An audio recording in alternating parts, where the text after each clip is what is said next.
Tonight, we will go deep into the realm of the unknown and question everything as we search for the truth.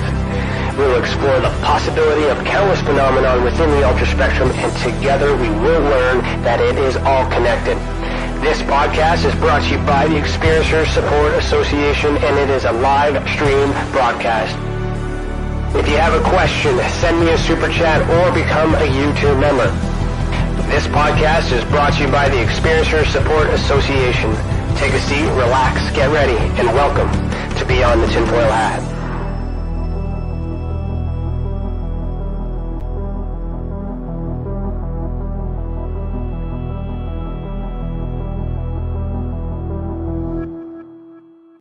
Hello, everybody, and welcome to Beyond the TinFoil Hat. Today is Thursday, February 23rd, 2023, and I, Ryan Stacey, am your host this evening. I'm a licensed private investigator, a citizen journalist, and the Director of Investigations for the Experiencers Support Association. Welcome to the channel, and thank you for joining us this evening. Keep this program free. We rely on those who make contributions, buy merch from our store, and send super chats, or become members of our YouTube channel. There are links in the description below if you are interested. And remember to super chat or send a super sticker. Just click the $ next to your name in the comment box in the live chat room. For those who are already YouTube channel members or thinking of becoming one, remember that you get priority over the questions tonight. You also get behind the scenes, extended footage, bloopers, and access to members only programs like the Citizen Paranormal Report. And if you haven't seen the latest episode, I went to NORAD, I filmed it, and I almost got arrested by military police. So it's a good video. All you have to do is click the big blue button that says join next to the subscribe button. And while you were there, hit the bell and be notified when all members of TESSA release new content. Also, if you're watching this on the replay, thank you for tuning in. When you could, add your comments and opinions below, and we'll get back to you as soon as possible. We're going to try something new tonight. Instead of 2 hours, this program is going to run for 90 minutes. So the halfway mark is going to be around 8:45. It's going to be followed by the after chat still.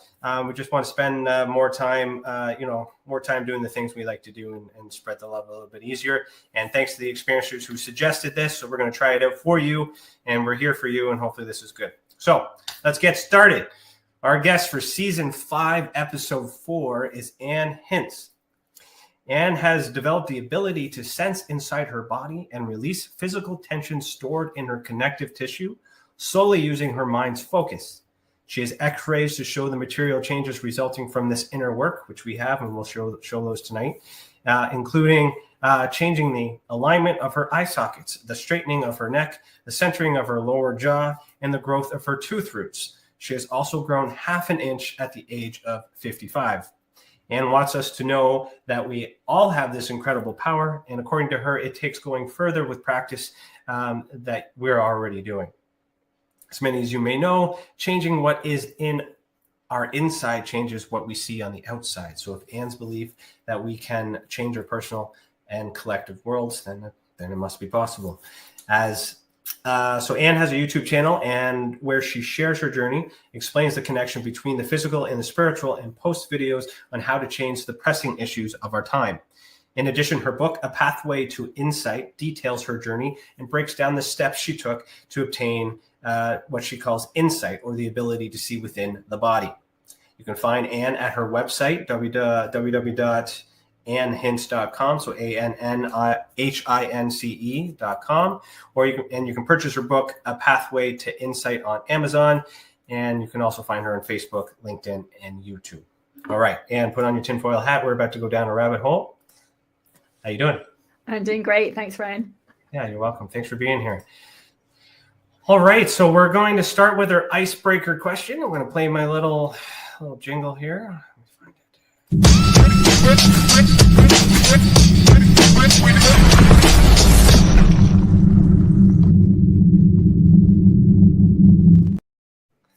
All right, so the icebreaker question is for both of us tonight is brought to us by our support group, Experiencers Anonymous. If you want to learn more about them, head over to experiencersupport.org/experiencer-anonymous.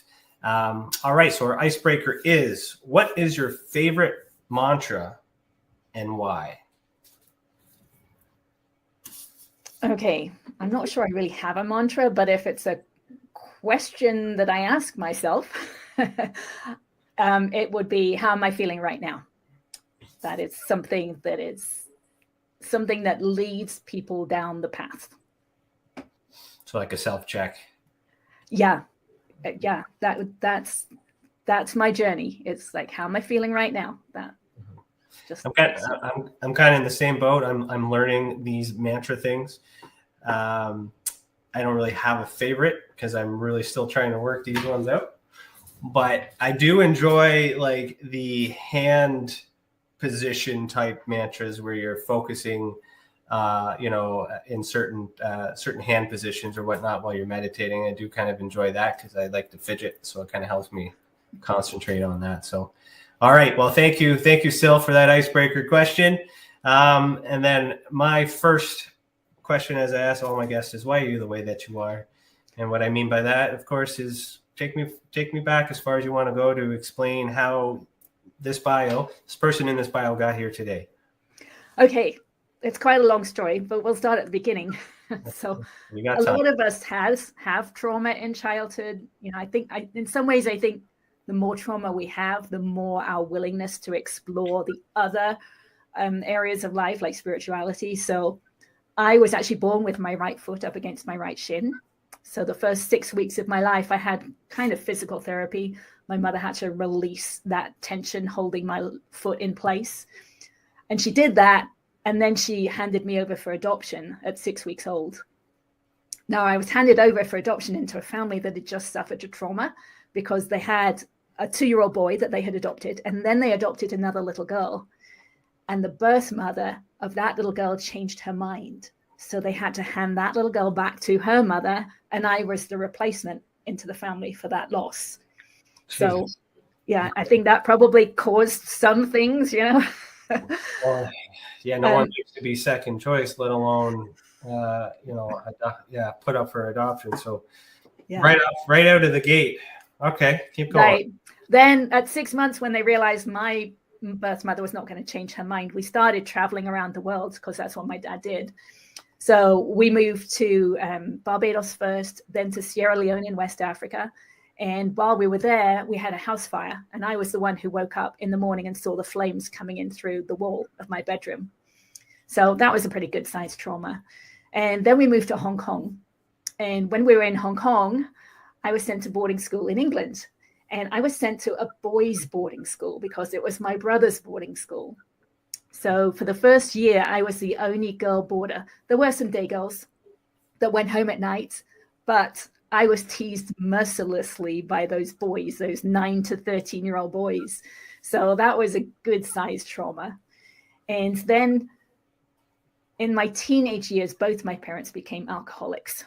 So my mum would drink in the afternoon, my dad would drink in the morning. So kind of the whole day was given over to managing what was happening in my house. And then when I was 19, I woke up one morning and found my mother dead on the bathroom floor. So that was a good sized trauma, kind of the culmination of everything. But I think you probably know, we kind of get programmed in those first 7 years of life into how to deal with those kind of things that happen. And my programming was just suppress everything and continue on like nothing had happened. So that's what I did with all those traumas. I just kept it hidden inside. Mm-hmm. And then when I was 21, I moved out to the States. I had been in England and I was a software engineer. I got married. I had kids. We moved out more to the countryside and to the hills. And it wasn't until I was in my late 30s and I had a business altercation with a couple of other mothers at my boys' school. They told me I'd done something wrong. And I didn't think I had, but I was this scared person on the inside with all this trauma. I was very emotional. I was very reactionary. And my mind started to spin out of control, over and over what they'd said and what I'd said, what I'd done wrong, what I could have done differently. And it was like 3 days before I could kind of gather myself again. And I realized at that point, okay, I had to do something different. Something had to change. And I didn't know what to do at that point. But it was in that time frame I went to a doctor's appointment. He was a holistic physician. So he had more tools in his toolbox than most physicians do. And he was also a parent at my boys' school. So he knew that I was a stay-at-home mother, 2 healthy boys. I shouldn't have been too stressed, but he realized it was. And he asked me my stress level on a scale of 0 through 10. And I said it was an 8. And then he asked me why. And it was then that I realized, okay, I was still holding those tears from my mother's death just under the surface 2 decades later. And he happened to know this technique that is called EFT, which is short for emotional freedom technique. It's also called tapping, because we're tapping on different places in our body as we're talking something through. And so he tapped with me about my mother's death for about 15 minutes. I let those tears flow. And on my way home that day, I realized I could tell the story of her death in my mind now for the first time ever without the tears there. And that's when I realized we hold those emotions and those memories physically in our body, and that we can let them go. And that was huge. I didn't know that at that point. So that was the beginning of my journey. It's interesting that you're sharing that too, because like, I mean, I try not to get into the personal stuff on this show, but I can relate to that transition right now in my life, because I'm learning, how to let go of past traumas as well, which, I'm not going to get into what those are, but, and your timing of explaining this to me is right on point to like how I've been this last week. So I really do appreciate you sharing that. And I'm happy to hear, what happens next. Okay, cool. So I went home that day. I went online. I wanted to learn everything I could about this technique. So I did. The person who developed it, his name is Gary Craig, and he gave it away for free. So it was easy to go online and learn about it. But I was an engineer, and I wanted to know that it wasn't a fluke, right? I wanted to know that it really worked. So I wanted to try it out on something. And at the time, I had a 17-year-old cat at home. So he was starting to fail. He was old. His kidneys were starting to fail. And we were told we had to give him a daily saline shot, an injection. And I hated injections. The first time I gave him that shot, my hand was shaking so bad. I knew I wasn't going to be able to do it every day. So I thought, okay, let me try out this technique. So I tapped about it. I tapped about every aspect of it, which is something you do with EFT. So I tapped about my hand shaking. I tapped about my fear of hurting him with the injection. And I tapped about my memories from all the injections I had had as a child, because we traveled around the world. And the next day, when I gave him that shot, the needle just slid right in. All that fear that I had been holding the day before had just totally disappeared. So that's when I realized how powerful it was. And that's when I realized, okay, I'm going to start doing this. So what I did is I wrote down, well, actually, I started using it during the day to begin with. I started noticing when I was emotional, right? Because we sometimes get caught up in our emotions, right? We get angry but we can't. What we need to do is stand back and say, okay, I am getting angry now, right? Start noticing when we're getting emotional in any way. And once you can do that, you can do something about it, right? So that's when, so I would tap. If I was getting frustrated, I would tap on the frustration, and the tapping allows that energy to release from the nervous system. So things were changing so fast, but I wanted it to go faster.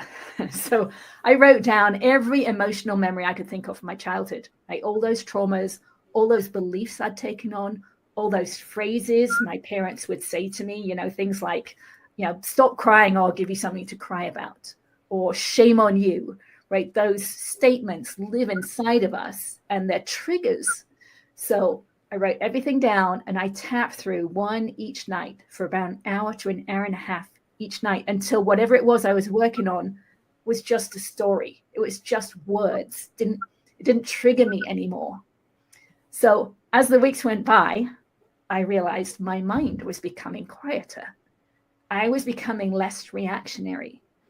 And at one point, I remember opening my kitchen door and thinking, okay, it feels like I'm living in a different reality, because my mind that used to be so busy talking all the time, it was quiet. And I had never experienced that before. So it felt totally different. And that's when I actually realized that the voices in my head had been the phrases that my parents had said to me, or mostly my dad. had said, and I would criticize myself, I would judge myself, judge other people, but those criticisms were my dad's, and they had been living in my head, and I couldn't realize that. I couldn't notice it until they were gone, and then I could look back and say, oh yeah, that's what was happening. Negative talk is very, very aggressive.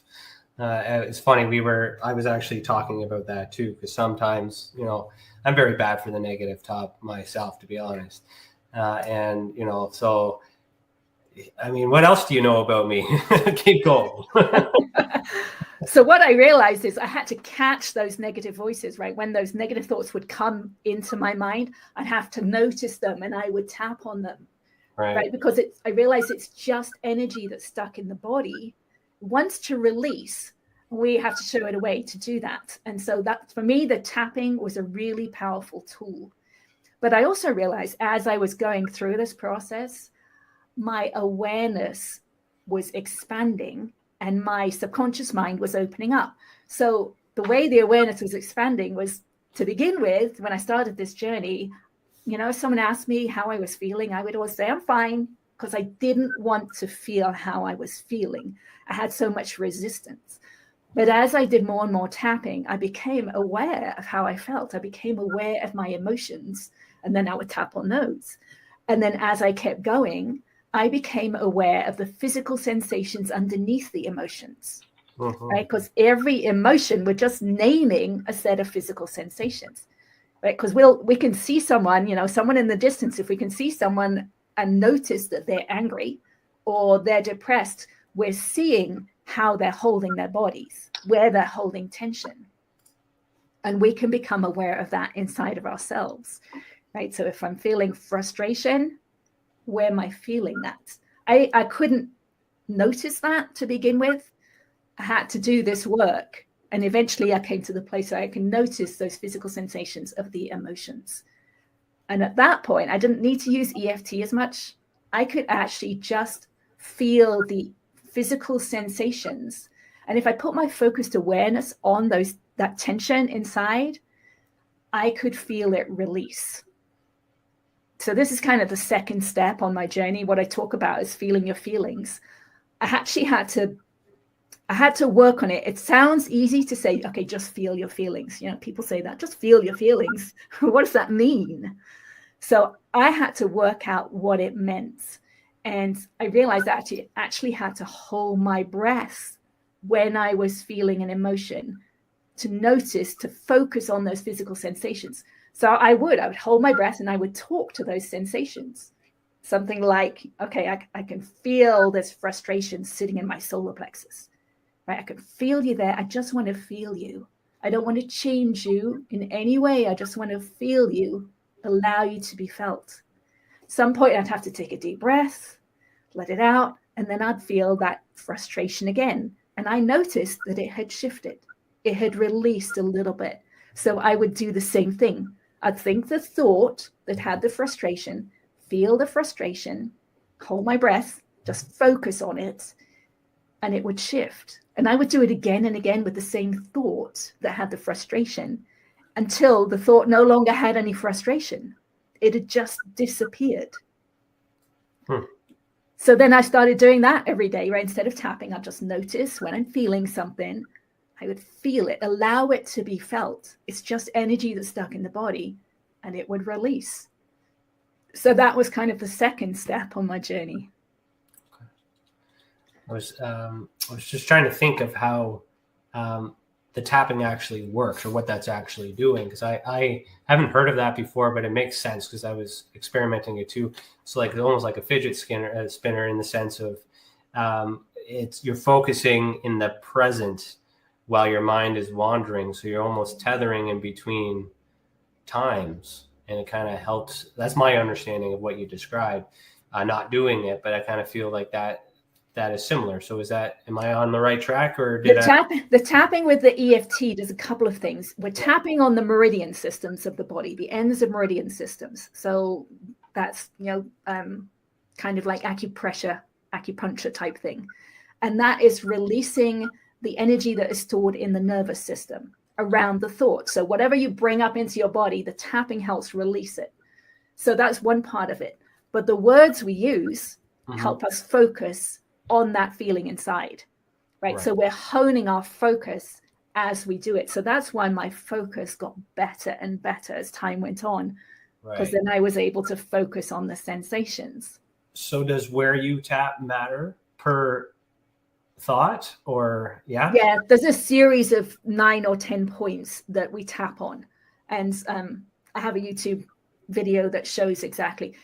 EFT's been around for at least 2 decades now. That's had many studies done on it that proves that it's doing things, it's working. So yes, it's the same points over and over again. You just go around in a circle through the points again and again until the energy has released.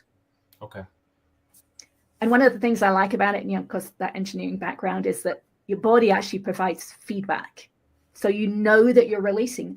A lot of people will yawn as they release energy. Some people will burp or sigh. Some people will get really tired, but there will be feedback from your body. If crying is always a release of resistance, right? But if you're saying something that starts out with a lot of emotion in it, as you keep tapping, your voice will just become calm as the energy gets released. And then at some point, you can tell the story to someone.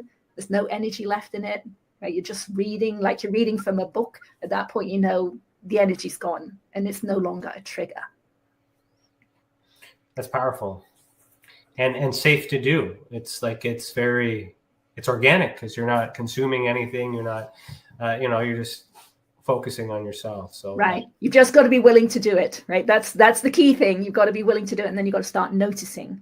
And yeah, you got to catch it. That's the thing, is because there's a microsecond in between I'm speaking from experience too. There's like when something triggers you, to actually reacting to it and then catching your reaction and then dealing with it. So you kind of almost want that window between noticing it and reacting to it to be long enough that you decide to do a tapping mechanism, a protocol or something like that too. Right. And that's a challenge, just to have that space of time, even if it's a fraction of a second between thinking it and reacting over it. And right. But you can always come back to it afterwards, right? Because you can bring the memory, you can bring the thoughts or whatever you said, you can bring it back into your mind and tap through it, because the emotions will still be there. They won't be quite as intense, but you can bring them back and release it that way.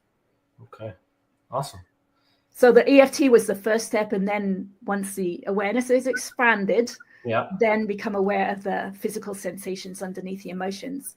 So I don't know if your audience might be interested or not, but it was during this phase, I would actually lay on the sofa and I would bring collective traumas to mind.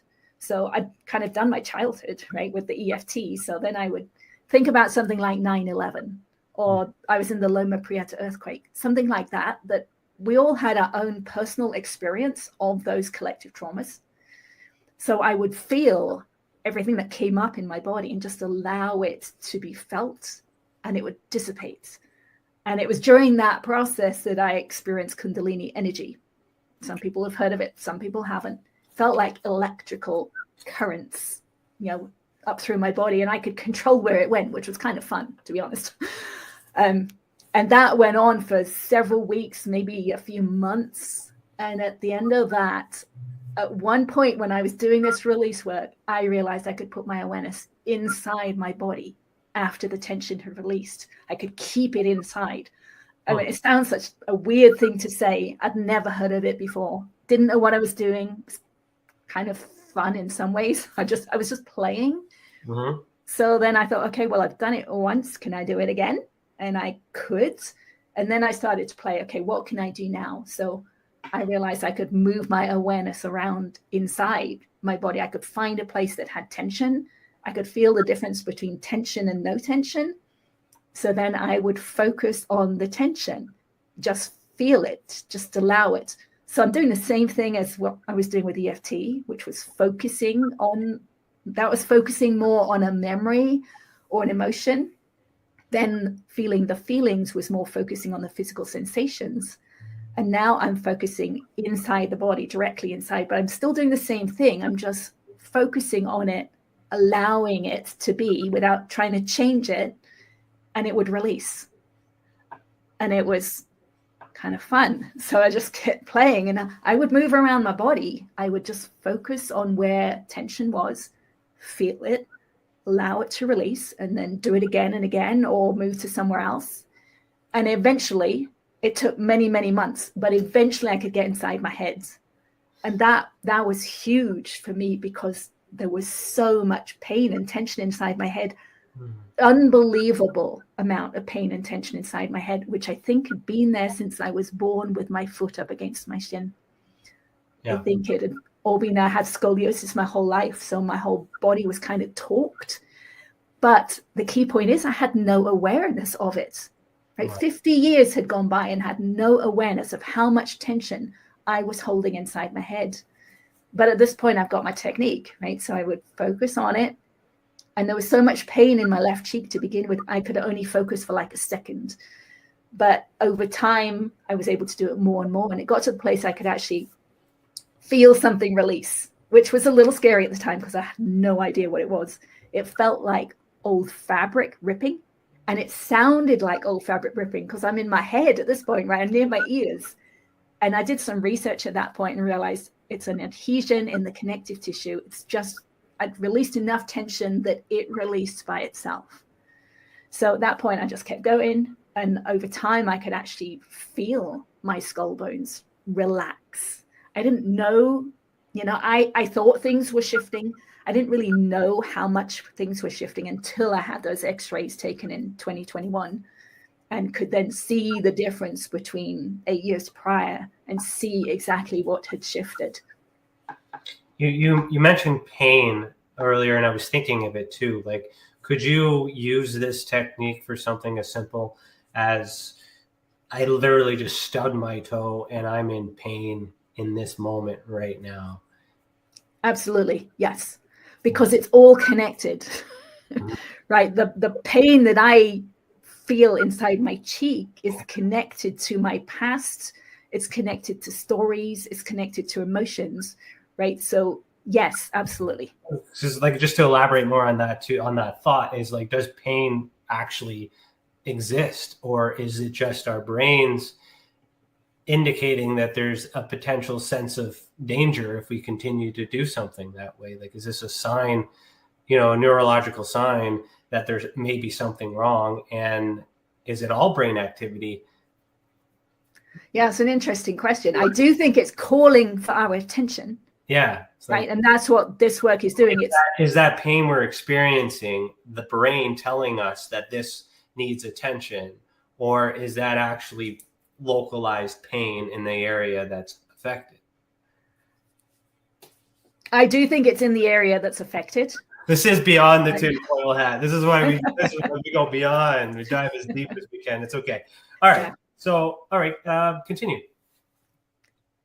Okay, so that's where I am right now. I'm can put my awareness inside my head and inside pretty much anywhere inside my body, and just focus on it intensely. I use my hands these days. It almost magnifies the focus inside my body, but I'm just releasing more and more tension, and my neck will crack many times. One of the things I love to tell people is we don't know when we release. I didn't know when I started out this journey, right, how much depth there is to life that I was not aware of, right? But now my neck, it's like I'm at the chiropractor 20 times a day. My neck will release and make cracks many, many times a day as I'm releasing tension. But that allows me to move my neck into many, many different perspectives that I was not able to see before. Right? So I can actually put myself in the shoes of many, many other different types of people because I've released the resistance to them. And when we start out, if we have little awareness, we can often only see from our own point of view. But as we do this work, we become able to see from many, many different points of views, many different perspectives. And it's physical as well as mental, right? My neck will move many, many different ways, and I can see from many, many different perspectives. So that is totally connected. I'm learning through exercises that I've been doing that this physical pain sometimes is an indication that there's been mental pain for a very long time. And this physical pain that you notice may seem new, but in reality, it's that warning sign. So would you share that idea, or is that something that might be scientifically proven? That might be exactly how it works. I don't know. I'm learning this stuff too. Okay, I believe it's totally how it is. If we ignore emotional pain or trauma for long enough, it gets stored in the body. It's a wound inside of the body. And at some point it gets so big, right, that our attention is called to it.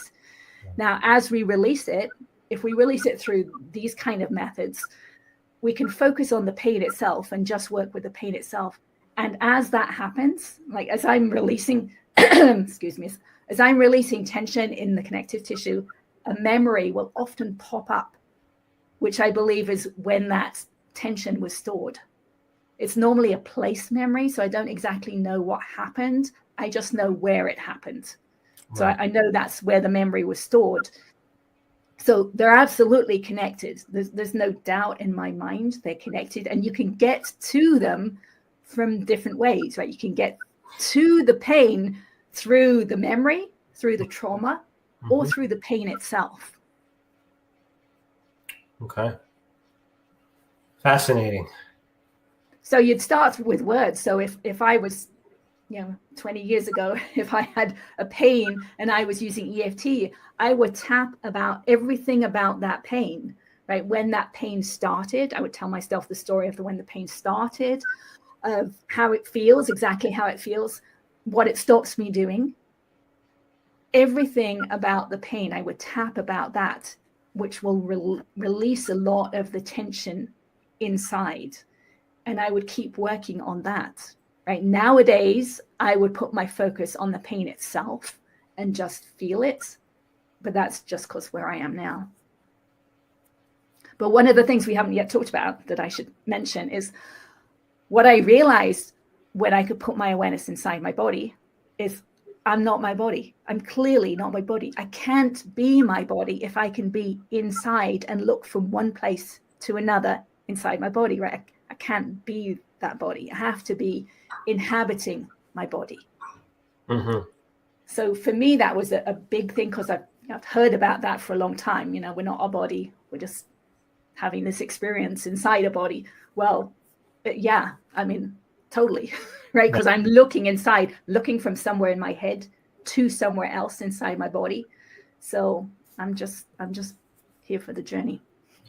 And that makes sense. Yeah, there's a lot like avatars or just souls, and the more derogative one, these are just meat suits. There's many different versions of that belief, and when you get into the cultural differences and stuff, the bodies are really are different as well, physically and whatnot, but mentally we're all the same.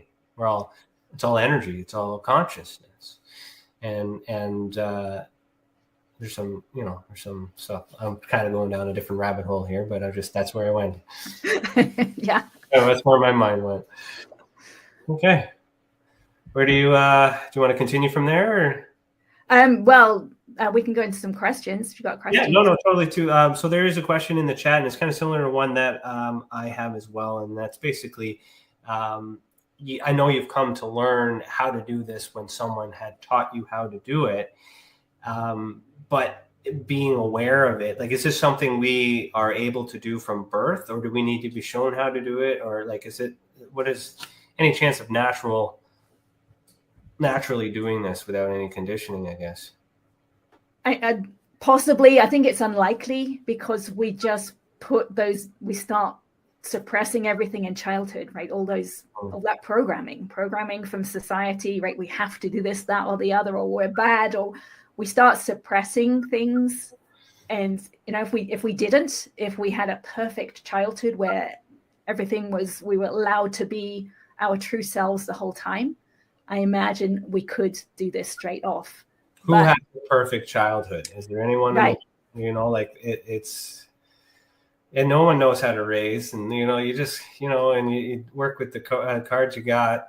Right. And as I said, I think sometimes you have to have the negative experiences in order to do this, to want to do this work and to go kind of the opposite direction. And I like this approach. It's definitely something easy to recommend from the experiencer point of view. So a little background too is I try to help those who are affected by UFO and paranormal phenomenon that are feeling negative, about these experiences. Like, this is something that I've never heard of, so I'm going to look more into that too. And it would be a very healthy recommendation for those who are experiencing traumas from possible abductions phenomenon.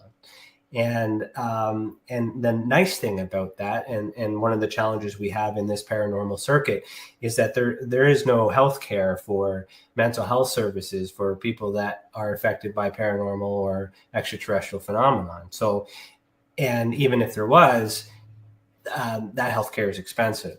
So these techniques are something that we can actually do ourselves, and it's affordable because we're working on ourselves. Right? Absolutely. It's free. Yes. Yeah. And if I experience something like that, I think we probably don't have people we can tell those stories to. Maybe there's one or two people that you'd be comfortable telling it to. But if not, I would tap through the whole story. Imagine I was telling someone else the story, and I would go into every possible detail that I could and tell the story, say it out loud or just say it in your mind and tap through it. But then what you do is you start again. You start at the story again, the beginning of the story, say it again. And as you do, you're kind of opening up that wound in the subconscious mind. You're opening up those memories, and more details will come to mind about the story. Part of it's that you haven't recalled again, right? So you recall it as well as you could, and you would tell the story again. And then you get to the end, and then you tell it again. And you'd keep telling it again and again until the emotion had subsided. Okay. A couple questions come to mind too, and there's one in the chat that I want to bring up as well. Is, I know you learned from someone else to do this so you've applied it and you're using it and it's working. But is it something that you could teach, or do we need to go to this holistic doctor in order to learn it? Oh no, there are thousands of videos online. I don't recommend a lot of them because a lot of them use scripts. They use other people's words. It's way more powerful to use your own words. So I do have a YouTube video, I think it's like 10 minutes or something, that explains how to do it. Okay. And how your body provides feedback. So I'd recommend that. And I've got links to Gary Craig's original videos about how to do it as well. So I'd recommend those. So absolutely, you can learn how to do it in just a few minutes. Perfect. I'm just going to share your YouTube channel in the comments right now since I have it up. So if anybody wants to check that out, it's right there.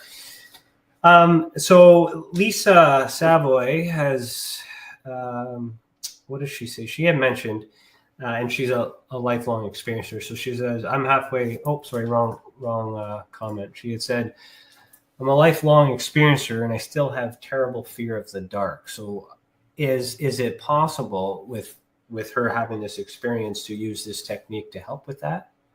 Absolutely. Yeah, it's great for fears. And in fact, if you wanted to use scripts for EFT, I bet there are scripts out there for EFT and fear of the dark. So that's what you do a search on. But you could just tap on, I'm so afraid of the dark, right? You're finding your truth. You're tapping on your truth and you're accepting it rather than suppressing it. So you tap about, I'm so afraid of the dark. There's probably reasons why you're afraid of the dark, right? Memories why you're afraid of the dark, and you would tap on those two. You tap through those memories until there is no longer any emotion left in them. So how do you determine where to tap? Same points every time. My video shows them, side of the hand, top of the head, crown points. Do you go through a circuit, or do you just decide? Same points each time. Yeah. Okay. All right. Yeah, and then you go back to the beginning and you do the same ones, just again and again. Okay, so it's not like a specific spot for a specific thought. No, just use the same points, just learn them, and just get used to them, and just keep doing them. Okay. They kind of span the whole body. Those specific points kind of span the whole body. Well, for someone who has ADHD like myself, okay, and fidgets a lot, I have a hard time meditating because my mind wanders, and I hear that you're supposed to let it wander, but it doesn't silence. So it's just I might as well stay awake for it, you know. But what I like about that is because I do have a fidget spinner, like I do fidget, you know. But the reason why I use it is because it helps me focus on the thought and calm down. So this technique, I think, you know, I'll be watching that video for sure. And I think that's something that I should be using personally, to be honest. Yeah, cool. So, yeah, and one of the things I've come to understand about ADD and ADHD is we will often move when a thought is starting to arise and we don't want to think it or we don't want to feel it. We will just move. That's just the way, one of the ways we avoid thinking it or feeling it. So if you can learn to tap instead of jumping up and doing something or thinking about something else, then I think that will help too. Perfect. Okay, so we're going to pause right here, but we'll continue after a message from our sponsors and professional partners. I just got to find my video here. Pardon me. Chris, I'm going to have to show you how to do this so it's a little bit faster. Okay, so if you're listening to the audio only replay, head over to youtube.com/the Experience Your Support Association to see the video that goes with this audio.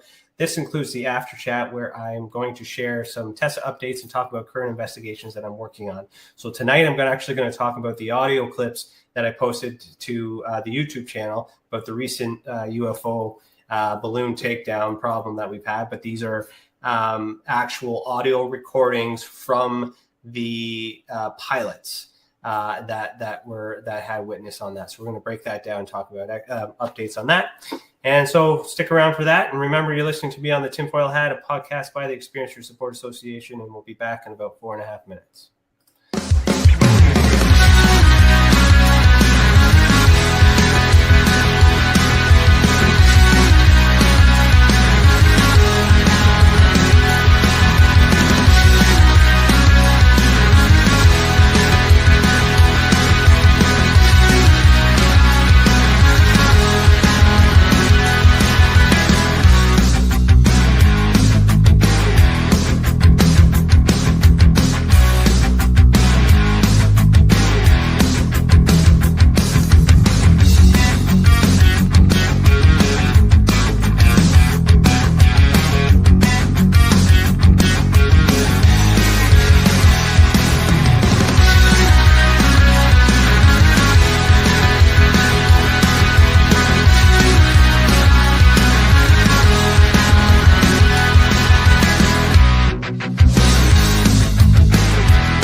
Have you ever wondered, or maybe just thought to yourself, if there were others just like you?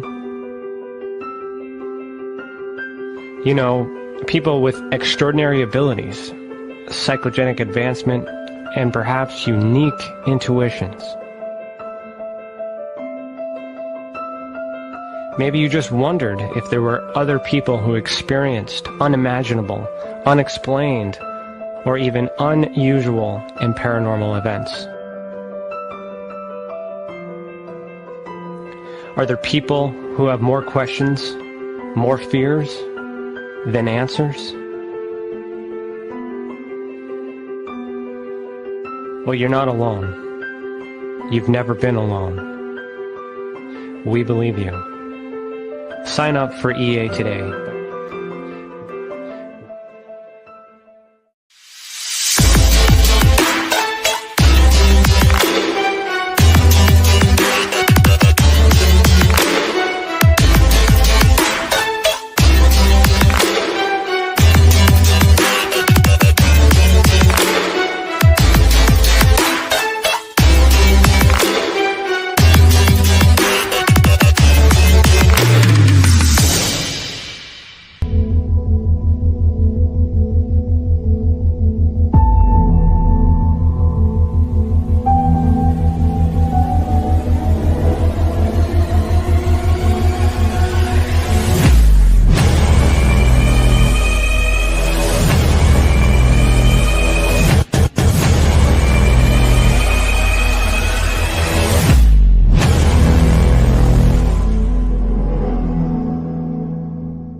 business. It's your property. Your assets are worth protecting. Blacklight Investigative and Surveillance Services specializes in patrolling and inspecting residential or commercial property against fire, theft, vandalism, terrorism, and illegal activity. People and buildings are monitored to prevent crime. Keep your property, your people, and your assets safe from threat. Our elite staff are dual licensed private investigators and security guards. Blacklight Investigative and Surveillance Services. Go to blacklightiss.com.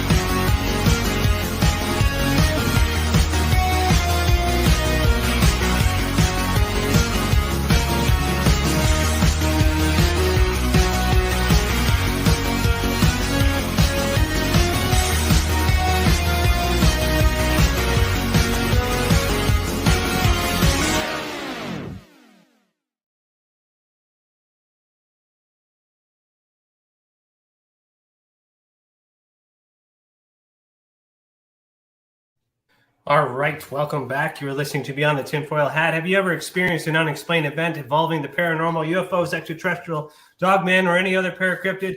Head over to experienceyoursupport.org and click the purple button on the top right corner and click Submit a Report. The more reports we get, the more we will understand these phenomena and how it affects our people. But the others who have already reported be that example that proves we are making a difference. If it wasn't for these reports, we would not be able to do what we do, and for that, we thank you. All right. So this new format, 45 minutes, then break, that went pretty fast. I don't know how I feel about that, but it's working. It's good. Okay, where do you? So we left on a high note. How do you want to? I just want to encourage anyone who is only listening to this that they really should check out the YouTube, because the video and the graphics, the openings, just amazing. Thank you for saying that. And that's what we're trying to do. For those who are on the audio replay, you really are missing out. You're also missing out on the live chat. So you get to, ask these questions and stuff like that. Thank you for that. So let me see here, because I think we pretty well covered most of my questions. But I want to get into, okay. So here's my question here. Follow me on this one. So I don't know if you explained this yet, but did you explain the part about how you were able to expand your bone structure? Through release of tension, right? So there's almost a force that pulls us upright, and we have this burden that we're carrying. So as you release the burden, it kind of frees up the bones to straighten up. So it's not like I've actually, I haven't actually grown in the sense of that. I've just released what was holding me back from my natural height. Okay, because the question we were going to ask is because we all want to grow an extra inch here and there, and particularly my guy in the studio wants to grow a full foot. So we were kind of hoping we would learn how we could do that, because that's But anyway, so let's talk more about that experience. I have the X-ray. If you want, I can bring that on the screen and just. Okay. You want to talk about that? Okay, so let's talk about this. And what are we looking at? So that's the eye sockets and the jaw, right? The eye sockets, the X-ray on the left is 2000. What year was it? 2013. And the eye sockets are not aligned, right? They're at an angle.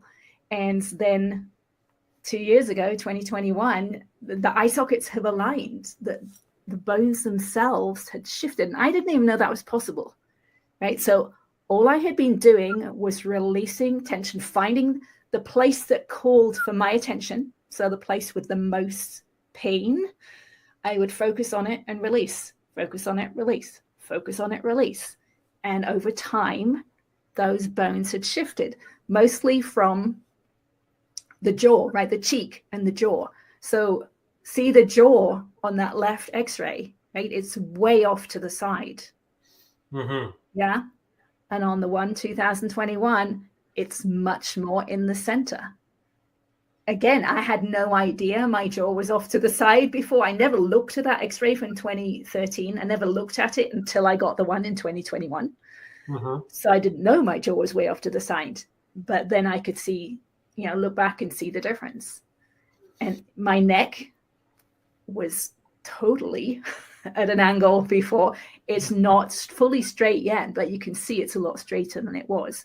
And one of the things I loved about the x-rays that, again, I didn't notice straight away, but I also have x-rays taken from the side. And the one from the side, I can see, and now some people aren't aware enough necessarily to see this, but I can see that the one from 2013, that is not a very confident posture, right? The head is not in a confident posture. Whereas the one from 2021, the head is in a much more confident posture. And for me, that was huge because I knew I wasn't very self-confident in the past, but the fact that I could change that physical posture by just doing this inner work myself, like on my own at home, that was huge for me. So I appreciate these lines on it too, because my investigator brain goes, maybe you're just in a different placement because 8 years later you took you took this these different x-rays, but with these line placements, you can clearly, it makes it easier to actually show what's been changed. Right. And they were taken with the same machine, and you can see that kind of white line through the top of the skull. Yeah. Right? And there were things put in my ear, so they make your head be in the same position, right? You're held in place for them to take the x-ray. So yes, they were totally taken with the same machinery. So, and I mean, look at the difference. See the line that goes across below my nose, above my teeth. I've got that bridge there. So there's that line. Yes, see that line there? See it on the other one? Look how less space there is there. That's actually what we're looking at there is the back of the skull. You're just seeing it through the whole skull. So that's the posture, the way I'm holding my head has changed. Okay, so 2013, like you mentioned that when did you started learning this around 30? I started learning it before that. So I'd already done a lot of work with the EFT, but not so much the deep physical work. So that's just been the last few years, really.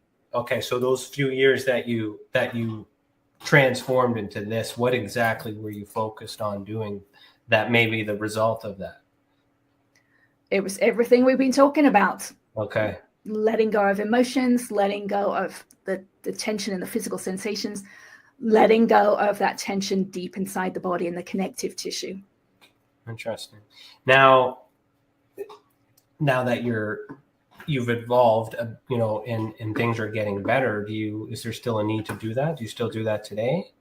Yeah, you get aware at a deeper and deeper level. So I still have some pain in my left cheek, but it's much more, it's been broken apart. It's like that wound has been opened up. Mm-hmm. And yes, I can see, I think you probably know some of this, but like the ancient Egyptians in the statues, they had perfect symmetry, right? Mm-hmm.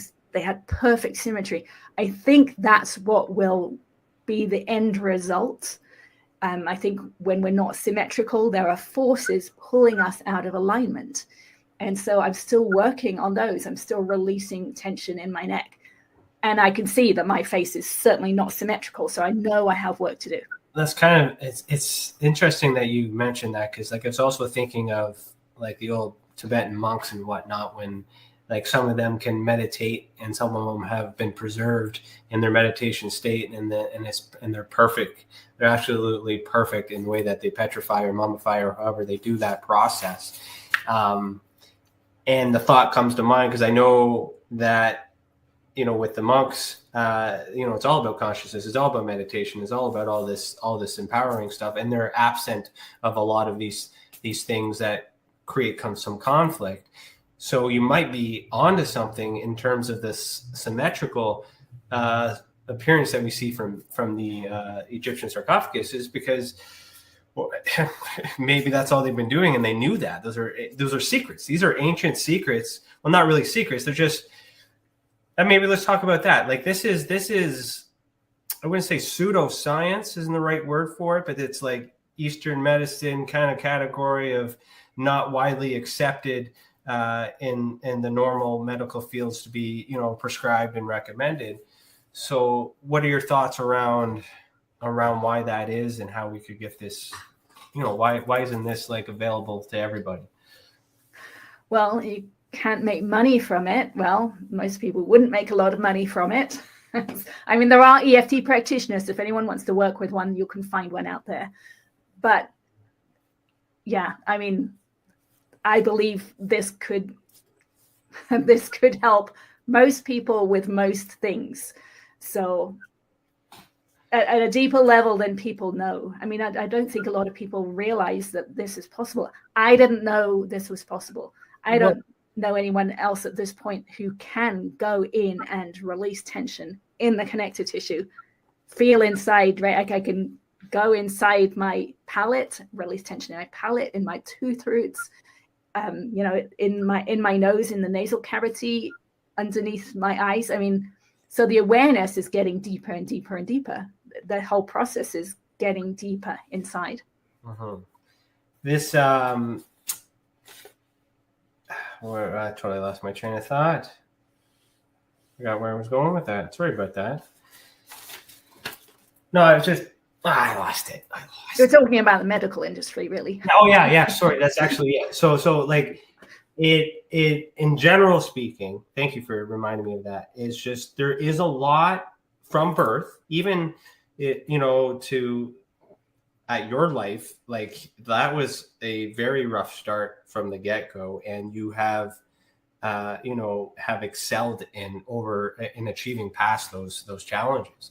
And there's a lot of people that have challenges like that when they're born in many different stages of their life. So the fact that you're able to overcome that in general is empowering.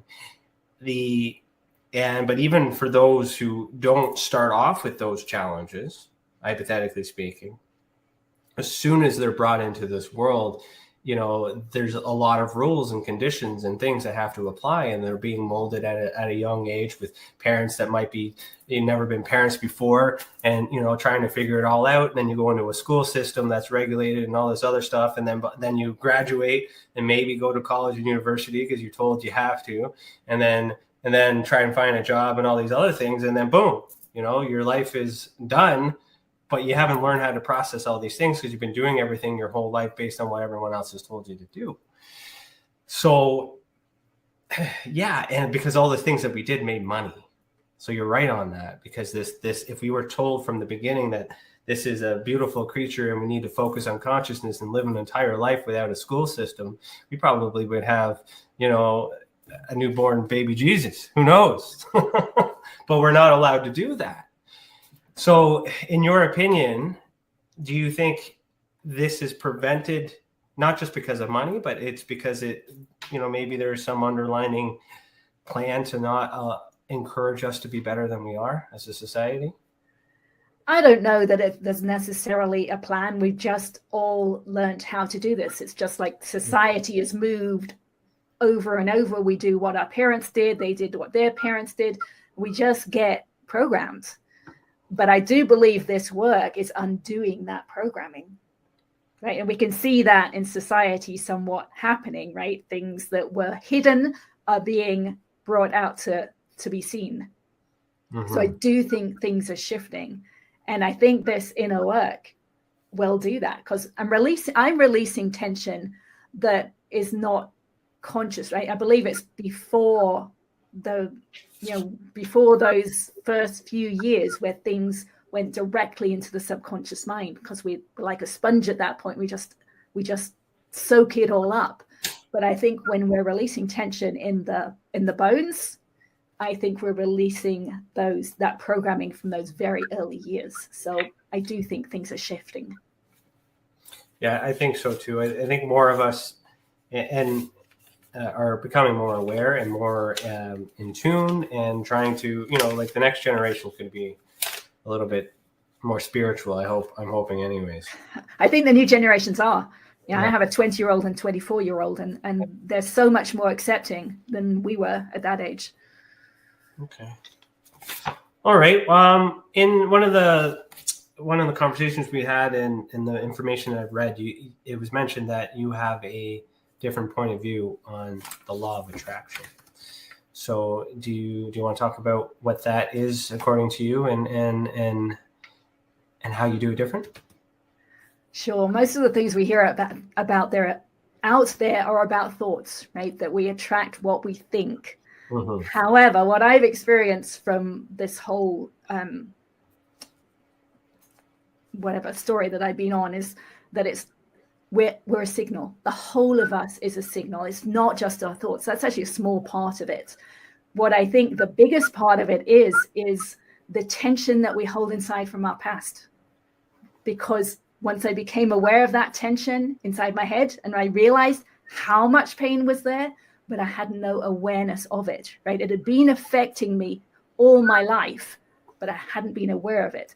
So that's what I believe the biggest part of our signal is. But it's also things like it's our size, our shape, our hair, our clothes, right? Because if we changed our hair, right? If I shaved off all my hair and I went out into society, I would experience different feedback from society than I do now, right? Because I would have changed my signal. So the way to change our future, I believe, is to change our base signal, which is the story, the history that's stored inside of us as tension. If we release that, then our signal has changed and we attract different things back into our future.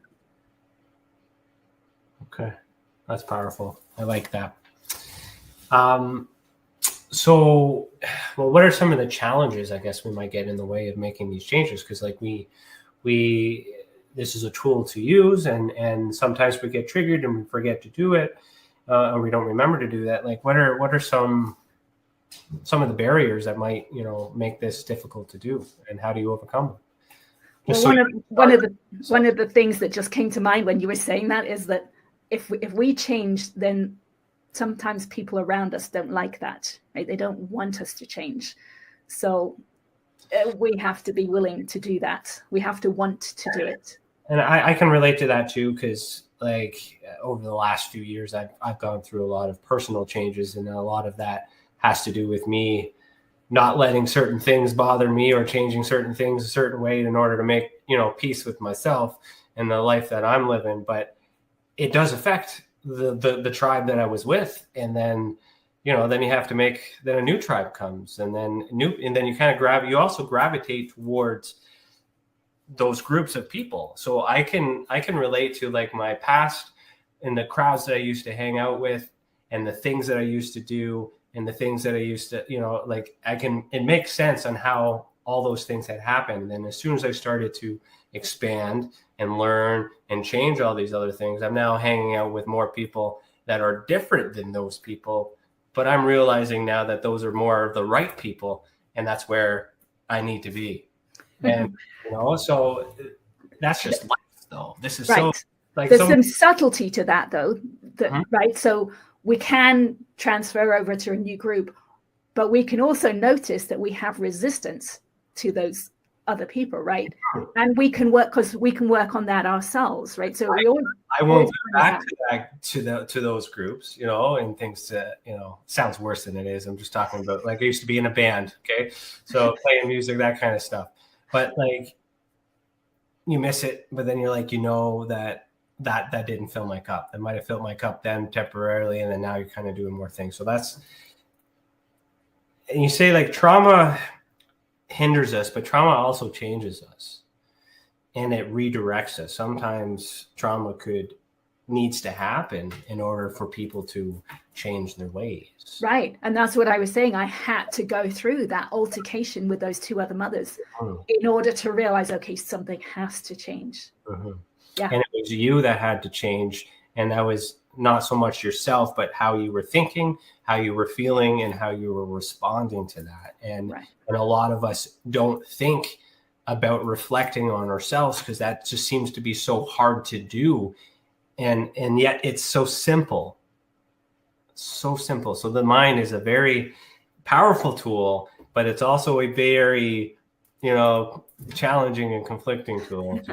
Right. And one of the other parts of that is that if we do the work ourselves, that our interactions with other people do change, right? So our significant other might change because we're attracting a different part of them. So, to begin with, we might think that we really don't want to be around them. But if we do the work about how we feel about what's happening with them, then we shift our signal and we attract different parts of them. It sounds so weird to say. That would have done to me 15, 20 years ago to hear that, and I wouldn't necessarily have believed it. But when people experience it, it's just amazing. It's so much fun when people experience that. What about, now this is individual, right? We can change what we're doing on an individual, but how do you think this would apply to like groups doing the same thing with the shared focus? As an example, I'll bring back to the monks because it's the first thing that popped in my head. If they're all together, if one person meditating can use the proper tones and sounds to create that vibration, but then if you get a large group of them in the same room and they're vibrating and meditating on the same frequencies, they have the ability to levitate objects because it magnifies, because we're all on that shared focus. So using that concept, how would that apply if all of us got in the room and did the same thing to heal each other or the entire world? Like, could we magnify what we're doing, or is it like externally, or is it always internal? Well, it's both, right? If it was a group of us who'd done a lot of this work already, and then we did it together, we would be at a higher frequency, right? And might be able to do more. But still having a group together does make a difference. I went and had an EEG done with a group of people who've been doing the tapping with me on Sunday. And we had our baseline, scans on the screen. And then we all did 3 minutes of tapping of EFT ourselves. And then we redid the EFTs, and our brain waves had all the amplitude of them had all gone way up. And then I held there was only two of us doing it at that point. So I held her hands, and the feedback from the people who were watching was like, oh, wow, because the energy of the brain waves had magnified off the screen.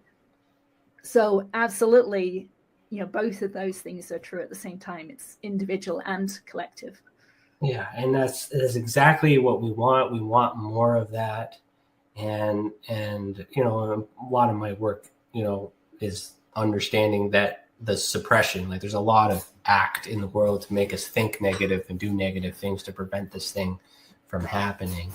So, I mean, it's such a beautiful thing, again, but yet so simple, yet so hard to do. So and so hard to realize what we need to do it on, right? Because if from what you just said, I would tap about there's lots of people in the world who want to keep this hidden, who don't want us to do these things, right?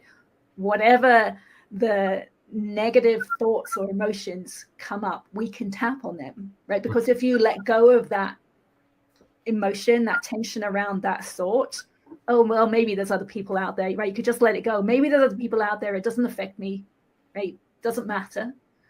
Then you just freed yourself up a little bit more inside. And then you're putting off a different signal and you're attracting different things to your future. So I believe tapping on any thought or emotion or event that happened is going to change your timeline in the future. And that's a positive thing. So I would suggest everybody to try that. On the break, I ran down to refill my tea and spoke to my wife, who's also watching downstairs, and she's like, "We should try that." So we're gonna look into that. So on that point, we only have a few minutes left until we reach the end of the show. Let's talk about your book, The Pathway to Insight. This is the book cover here, and you also have it on Amazon, right? I'm going to put the link in the description here for you guys watching live. Tell me about this book and why people should get it. Okay. It tells you in detail the steps that I went through that I believe anyone else can go through to attain insight. It's called a pathway to insight because there probably are other pathways, but I know this one provided me the ability to sense inside the body, which I believe is the third eye. I believe it's the inner eye. So I talk about that in there too. So that's in detail. My YouTube channel shares most of the information. So you don't need to get the book. The book just has more detailed information. So I just want people to do the work. I want people to realize how powerful they are on the inside, how much they can heal themselves. And let's change the world together. So on your YouTube channel, which I have right now, that video that quickly shows how to do this NFT that maybe I might decide to watch at the end of the show here, where would I find it? Okay, it's EFT. EFT? Yeah, you've got almost the spiritual conversations there. It's, I think it's, scroll down a bit. Scroll down? Yeah, steps into my body. It's probably in there. Okay, well, let's find it. EFT demo. There we go. Right there. All right. So I'm going to take that link and put her in the comments below for you guys. You got it direct right there. And then the wife and I will take a look at that later. It's only 6 minutes and 34 seconds to change your life. Yeah. All right.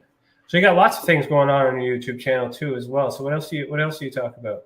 Yeah, I'm doing a weekly, what I call a spiritual conversation. Anyone's welcome to come on, have a conversation. That's what I want. It's on a Tuesday morning, 11 o'clock Pacific Standard Time. The links are on my Facebook page. I do it on, I post it to YouTube. So and I try and share as much as I can because, as I said, I want this information out there. Perfect. All right. There's your Facebook page there. Cool. And then you also have a website too, right? Yep, and Hince.com, and you can see the x-rays there. Okay. So we'll just take a look at that. So for those of you listening to the audio replay, we are actually physically looking at these things. So head over and you can get the links too. I'm not gonna read them out to you, make you work for it. Come over to the YouTube channel and see the video. So this is interesting. I like the colors. I just noticed like the theme is very similar to our background. I changed my colors this year too. So I'm really vibing these colors. Good. They are kind of bright, but one of the things I realized is like I can feel into colors now. I never could in the past. And I feel a resistance to white. So I avoid white at all costs at this point. Okay, we got a few minutes. Let's talk about that. So how do you feel? What does that feel like as a resistance? Like, can you elaborate more on? Yeah, it's almost like a repulsion. It's like, I don't want to see white. I will look away from it almost. Whereas blue, I wear blue all the time. Blue is just comfortable. It just feels so comfortable. So, that's what it is. I'm just picking up how I feel about certain colors. And I find it really interesting that white is supposedly the spiritual color because, as I said, it feels repulsive. There's like an energetic pushing away from white, which I a few years ago I didn't experience that, and I do now. It's interesting it being white because normally people are like stay away from the dark or stay away, so right, but white reflects light. Yeah, and I think that's what, in some regard, that's how I've picked that up. Yeah, and I think white is like the absence of color, and black is like the combination of every color in the spectrum as well. Yeah, so it's so you feeling that way seems off, but that's because I've been conditioned to think that white is bad or good, pardon me. Right, which are just thoughts and programming, right? Yeah. Whereas when you get to a deep level, you can just feel it. I mean, like I can feel sounds inside of my body now, right? I could only hear them in my ears originally, right? But now I can feel them. Even your opening couple of minutes, you've got some pretty intense sounds in there. I can feel them right inside of me. It's really cool. As long as it's cool, it's not frightening. The whole idea is to get everyone all pumped up and ready to go because it's, And so that's great. And I'm also thinking too, in terms of like technology these days, that there's dark modes now. And personally, I prefer to have the dark backgrounds because it feels better. And it could very well be because what you've just described, because I'm currently looking at a white screen here for the things that I have to pay attention to. And since you mentioned it, I'm like, this white thing's got to go away. But you're right. So you picked up on the feeling. Yeah. I just didn't connect it and all this other stuff too. Okay. Well, then that's great. Let's end it on that high note. And is there anything, final thoughts that you want to share with the audience? Anything you got going on that you say the floor is yours. Let's close the show. Just start noticing, right? Start noticing how you're reacting to anything. Just start noticing. That's the first step. And then you can go from there. Perfect. Beautiful. All right, everybody, it's time to go. Unless you're interested in hearing some of the latest updates from the Experience Support Association, or if you want to pick my brain a bit about some of my ongoing investigations. So just stick around for the after chat. If you're listening to the audio only replay, your show ends here. So you'll have to head over to youtube.com, the Experience Support Association to actually get the after chat. And if you guys want to follow my work, you can always find me on Facebook and Twitter. And so thanks for watching. Keep your eyes in the sky and heed the world.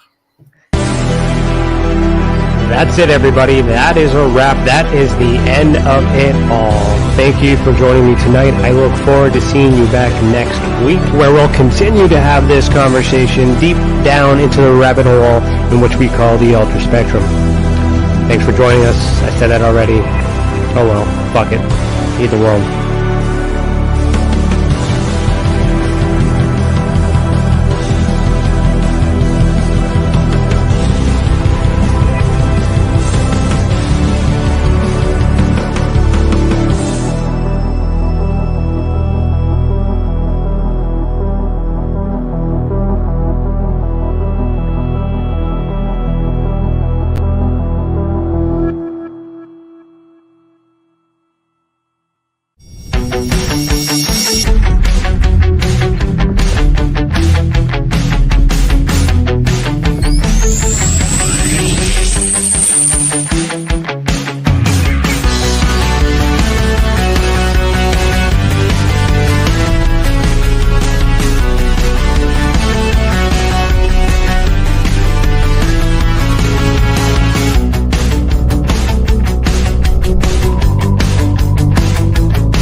Hello, everybody.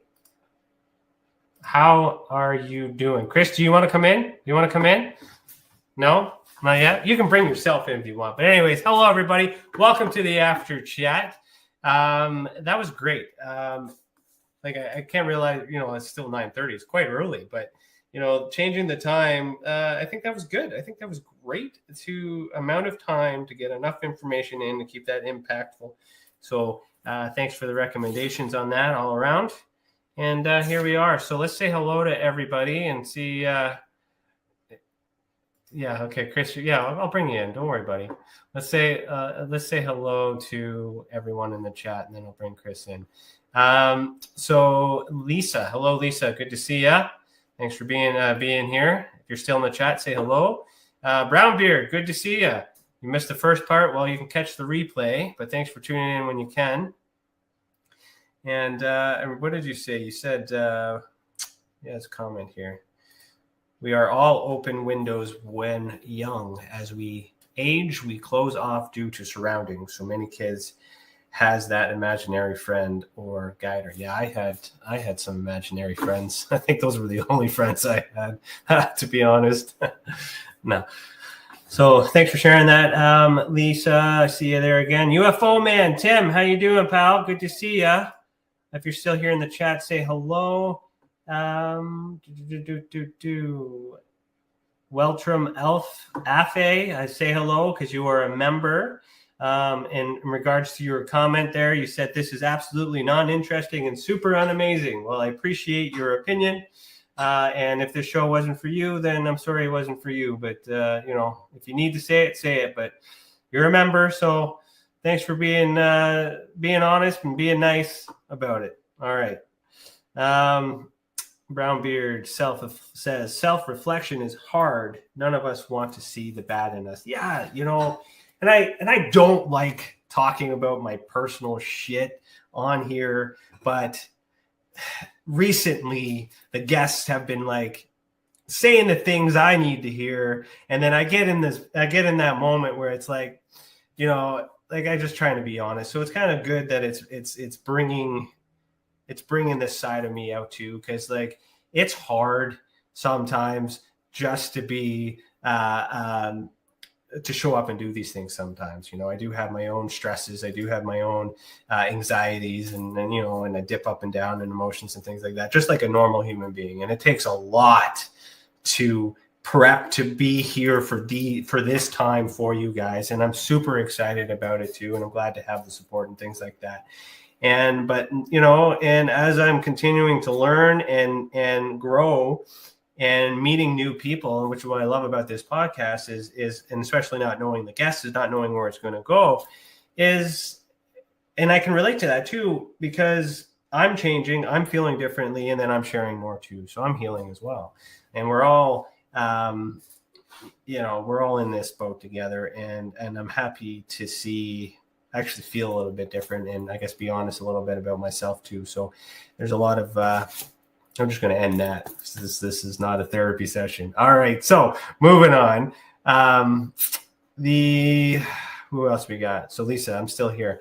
Okay. So we don't have anyone in the chat asking comments. So I'm sorry, Chris, but not sorry. We got to bring you in because I need someone to talk to. That's fine.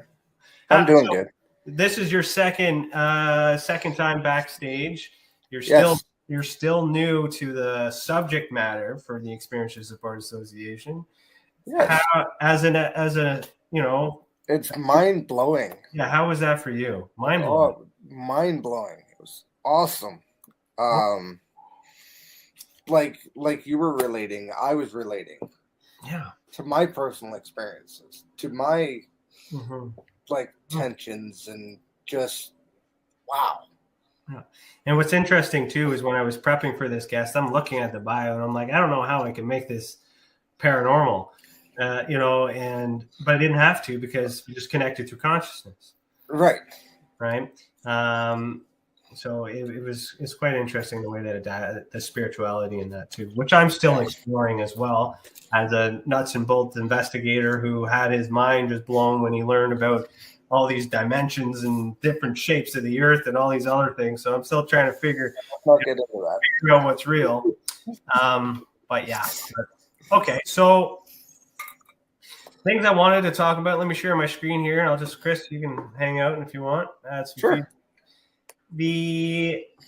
I did publish 3 new videos that actually have audio from the pilots of those who have reported unidentified flying objects.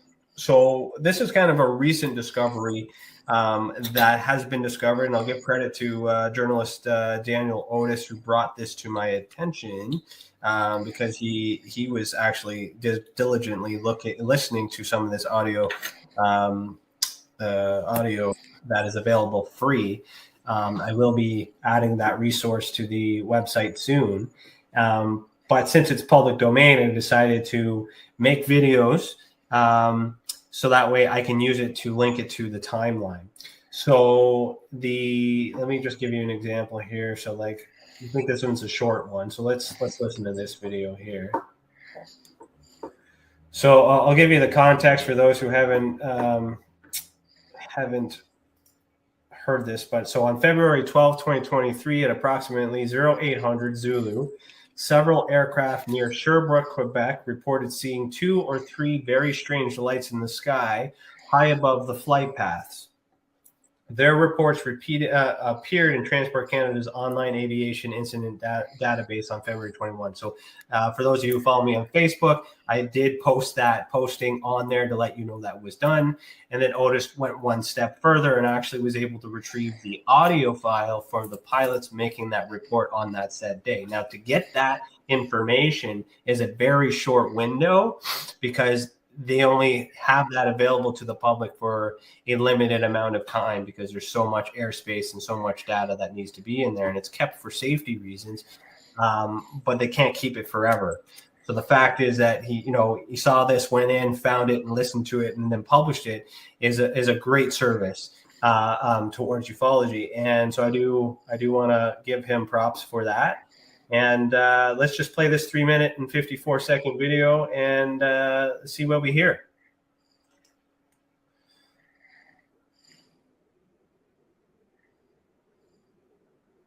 Did you hear that? I just want to check. Chris, could you hear that when I hit play? No. Couldn't hear that? Still can't hear that? Nope. Well, I'm sorry, folks. I guess we can't listen to it live. So I'll just put it in the comments here. I think with StreamYard, we have to actually pre-upload the video. It's like I might have forgotten about that. So sorry, folks. You'll have to click on the video to listen to it. So there is 3. There is closed captioning. There is a transcript as well.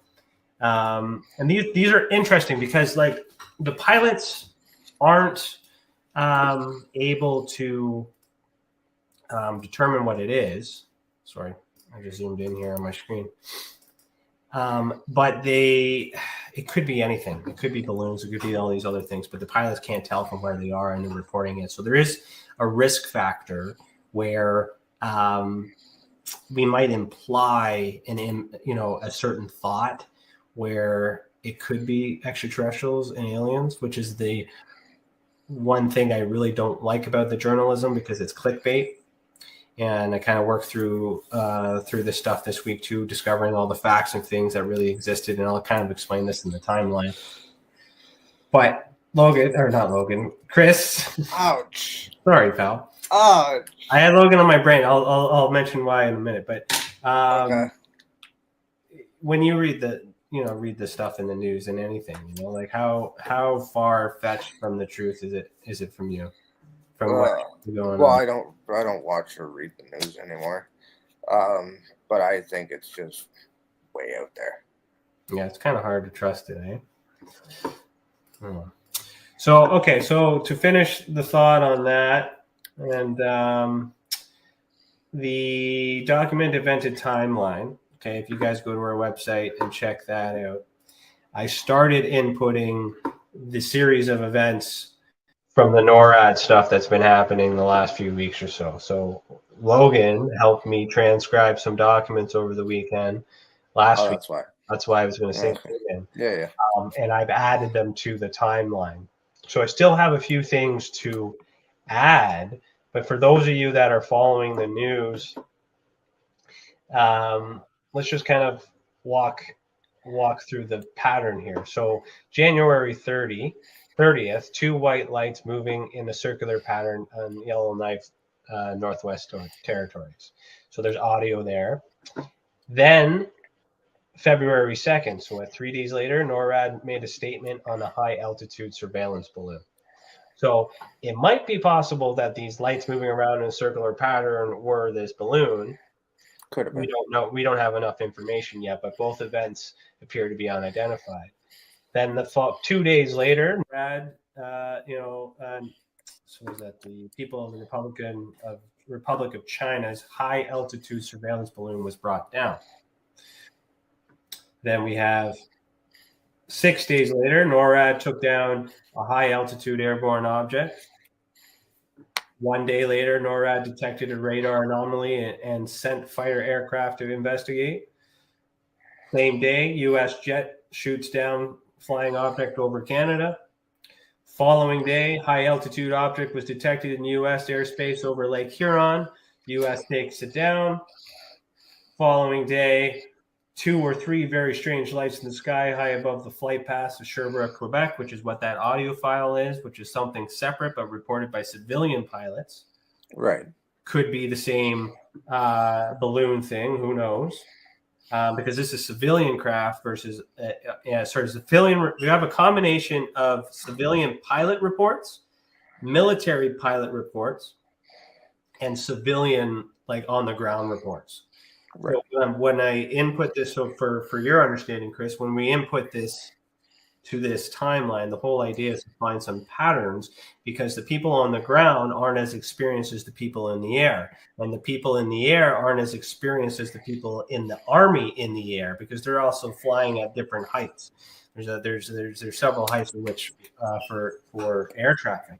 So the idea here is, once I map all these things that have actual evidence, is we start to see a pattern, because the constant is that people are observing, but they don't know what it is. They just know it's not something that looks familiar to them. Meanwhile, they have this thought or this idea that it's UFOs, and that UFO means aliens, and that means war, and that means fear.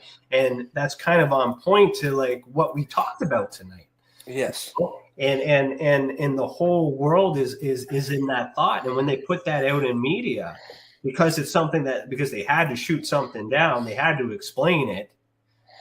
And then now we learn that it's a balloon and stuff, and there's a lot of people who just think they're lying about it. But what if it's just a balloon like they said it was? Yeah.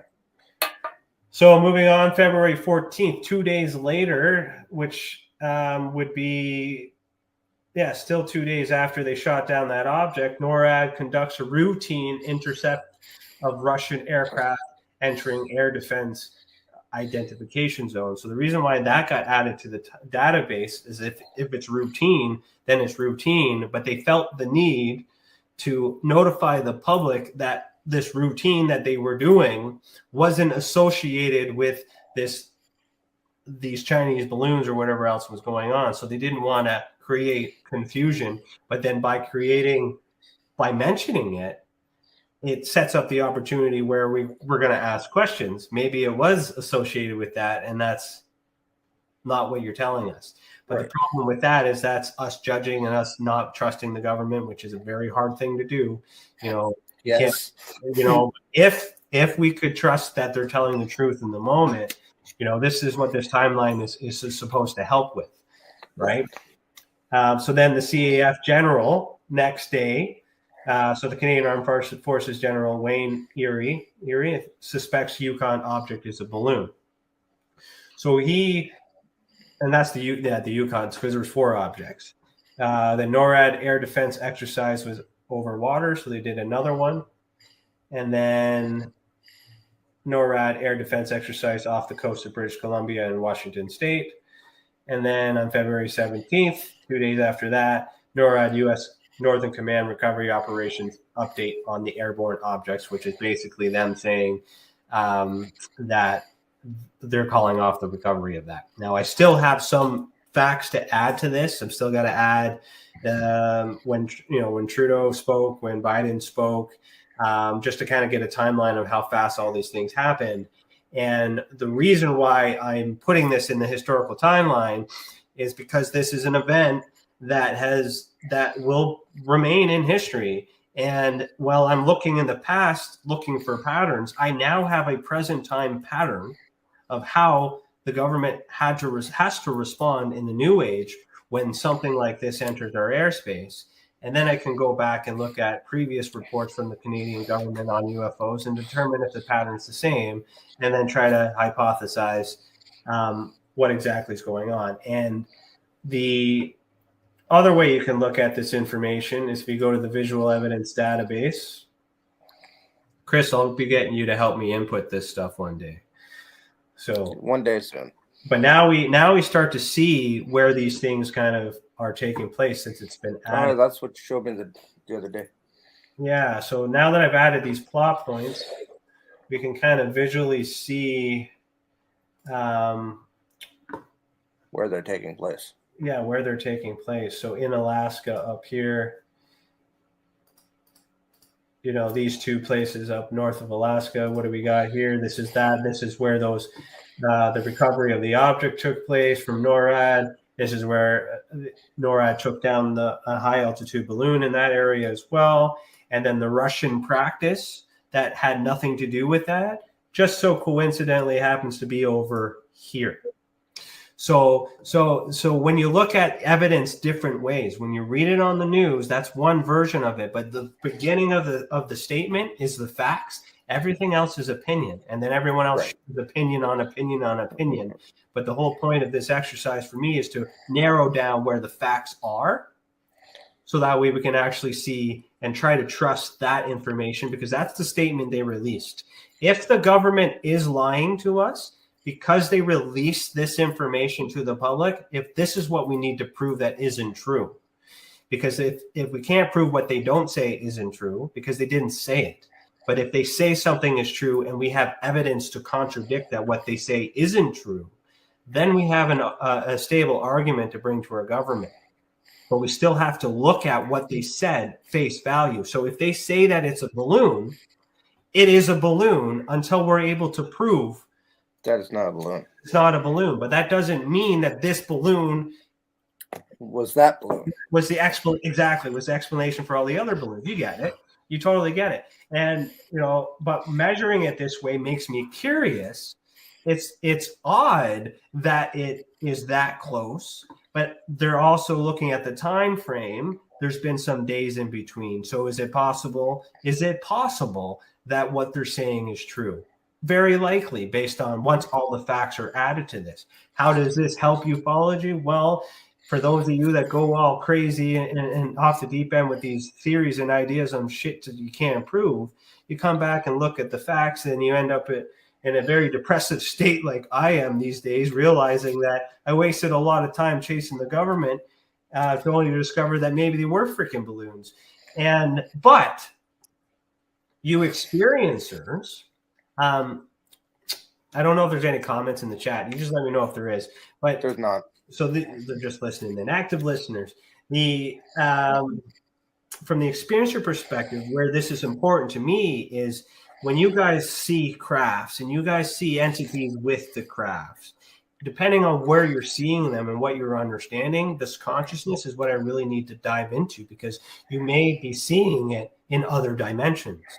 And what I'm hoping for at some point is to have some evidence through the experiencers to maybe suggest that what's going on these ends are the same thing. It's just this is in the three-dimensional world. So you got to measure it all at the same time. But at the same, also on top of that, it allows me to suggest that this thing that's going on with the government has nothing to do with this other problem. And we need to dial in and focus in on why you as an experiencer are seeing these crafts face to face. You're able to touch them. You're able to enter them. We're not getting, I don't think the government's going to be as easy to allow those things to happen.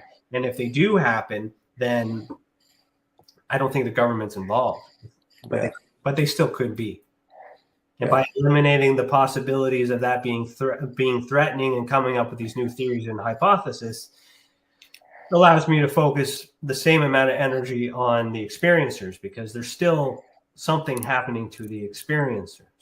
And if the government isn't aware of these interdimensional beings that is somehow possessing our minds or visiting us in our sleep, then we need stronger evidence to present it to them so they actually do something about it. Yeah, Lisa had a good point here. Some people say they didn't find the balloons after they were shot down. Yeah, so there's still some evidence. Good point, Lisa, that I haven't entered in yet because I've still got to review it. It's been reported that the climate conditions are just too severe and too much time has passed that the efforts are wasted in order to recover it. And that's a similar thought pattern for investigations, murder investigations or kidnapping. Like the first 48 hours is not just a TV show. Like that's a legitimate thing. You know, you gotta get in there fast and you gotta recover it and do whatever you can while you can. But it costs money. You got to pay these people to search around and look, and there's got to be leads to follow, and there's got to be something significant of it. But what we don't have as the public is all the information that they got from their intelligence community, which they can't share because we don't want that in media, because we don't want Russia to know about it, right? Which is fair. And that combination of what they've discovered, a combination of the sequence of events, it's likely that they don't need to recover it because they have a high probability of it being a balloon, and it's non-threatening because they destroyed it when they shot it down. What gets me, it's like, why did Americans have to come into Canadian territory? Okay, well, that's a good question. Why didn't we shoot it down, not them? Wow. Okay, those are two questions. First of all, let's focus on the Alaskan one. Alaska belongs to USA. Yes. So I don't know what you know, how much you know about that. No, I don't. Let me see here. I think I can change the map here. Yeah, perfect. So I put the labels up here. All right. There's Alaska. All right. So all this stuff is happening in the United States. This Yukon one is in Canada. But what had happened is they were tracking it, and then it went into our airspace. So they had to notify our government that they are tracking something and they need to come into our airspace in order to take it down. Permission was given by our prime minister to allow them to cross the border, to decommission this threat that was assessed. So being the prime minister, learning that information, what was he going to say? No, right? Go ahead, take it down safely. Don't hurt us, right? And thank you. And then it's done because they tracked it. They did the work for partners and allies and all that other stuff. Those are things we can trust. We should trust anyways. Why didn't we shoot it down? Well, what has come to light is that Canada's radar systems need to be upgraded, and Canada does not have, I believe from what I've read, Canada does not have the actual aircraft and missiles to be able to do that, which is a question of its own.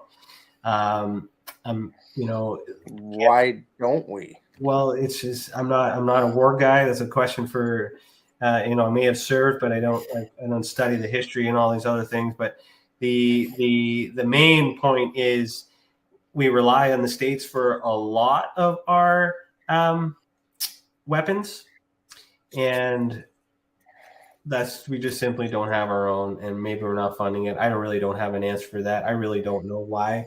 Maybe someone else who's more an expert into the history of military efforts as to why we don't have the technology. Maybe we don't have the money. All those are speculations. The point is we don't have it. So knowing that we didn't have it, should be grateful that those who did have it came over and they saved us too. Yes, it's a balloon. Yes, it's nothing too severe. But what if it was a UFO? What if it was Russia? What if it was an actual threat? This being carried out and having to explain it, like I'm happy with that because they did something. They saved us. No one got hurt. That's, and how many times does this happen that we don't know about it? So that's one of those reasons too. The Lake Huron one, similar situation. So I'll explain that. So there was one in Lake Michigan. So that's over there too. And Lake Huron here. So same idea. This line here, Chris, that is the border between the United States and Canada right there. Okay. So same idea. It was being tracked across the states. My mouse is screwing me right here. Being across the states, and then in order to continue tracking it down close to Manitoula Island, Tobermory is right there in the corner. If my mouse is being silly, come on, mouse, let's go.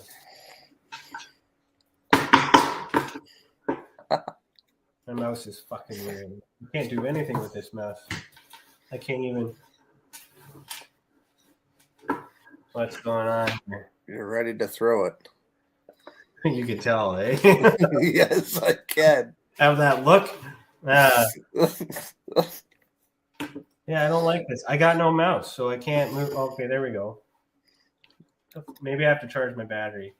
Probably do. Same idea. Had to cross the border there, and I'm glad that they do. Now, people are shitting on Trudeau, shooting on Biden, and all these other things because they're mad at all the other things that they may have done that hasn't been fair. Okay, I'm not trying to preach politics here. You pick your side, pick your belief, pick whatever you need to do. But regardless of who was in charge, if you look at the situation, I believe the right choice was made and it was handled properly under any circumstances. And it's not aliens. And if it was aliens, they got them. They fucking shot them down. They got the aliens. We're saved, hypothetically speaking. But majority of these experiences that are happening with our experiencers appear to have some sort of interdimensional reach, which is an entirely different level of approach. And I've been doing some reflecting, and I have been doing some review on the work and the efforts that I've been putting in. And as much as I appreciate this exposure of this balloon stuff, it's really brought to light the possibility of all these other things that we've been seeing in the news are the same thing. The Tic Tac video could have been a giant blimp for all it's still a fucking balloon. I don't know if you know what the Tic Tac video is, Chris. No, I don't. So mainstream media, the original videos that the Pentagon released, if you watch the news. I don't watch the news. Yeah, you don't watch the news, you don't know, and then you're fine. You're special. I envy you. The fact that you don't know is a beautiful thing. But for those of you listening that are in the know, that you Lou Elizondo and Chris Mellon kind of scenario with To the Stars Academy, that very well could be balloons. And here's something that you guys might like. For those of you that remember that I was tracking Elizondo and I was proving that he was lying about a whole bunch of things and how he exposed all that before he left Twitter. He has now come forward after that to say that these balloons that we're noticing was what he was trying to warn us about this whole time, which is fucking bananas because he's been telling everybody that it's aliens and extraterrestrials and all these other things. But meanwhile, now that it's come to light, he's saying that was the warning. So for those of you who aren't familiar with what I'm talking about, well, that's what Twitter's for. That's where you get the news. But anyways. Yeah, Lisa said a good point here. Not everything unidentified is alien. Thanks, Chris. And thank you, Lisa. Yeah, that's true. And UFO doesn't mean aliens. And UFO doesn't mean this is what we call it because we don't know what it is. But do the governments call it UFOs? The government probably don't because they probably call it F-16 number X57, whatever the name of their stupid aircrafts are called because they know what it is. It's only unidentified to us because we don't know and they don't tell us. And there's a lot going on up there. Biden did say that kind of, there's a lot of weather stuff going up in the high altitudes that, that we don't know about, that we should know about, and all these other things too. And when we're on the ground and we're seeing things, and the majority of us aren't trained pilots, we're making these assumptions based on what we know and what we believe. But just because you don't know what it is doesn't mean it's aliens.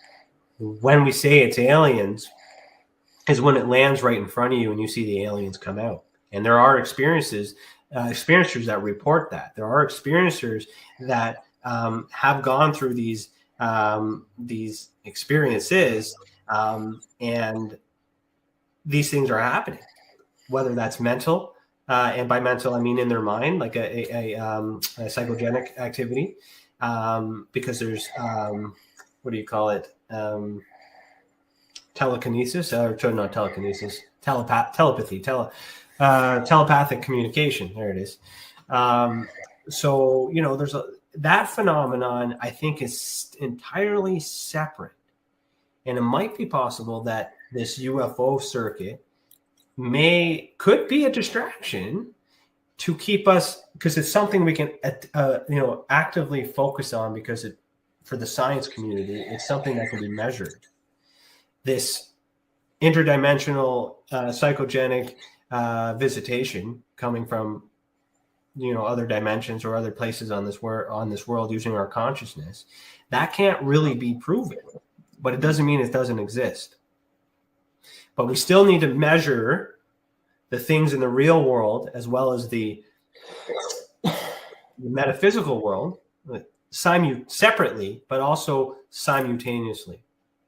Because I'm also adding to that timeline. I don't want to jinx my mouse again. Yeah, my mouse is still fucked. So I might have to get you to end the show. But I might be able to trail a little bit over. No, I don't know. I got to charge it. I'm going to charge it right now. Yeah. So what was I going to say? So while I'm adding the UFO stuff that comes from mainstream media, I'm also going to be adding experiencer reports as well.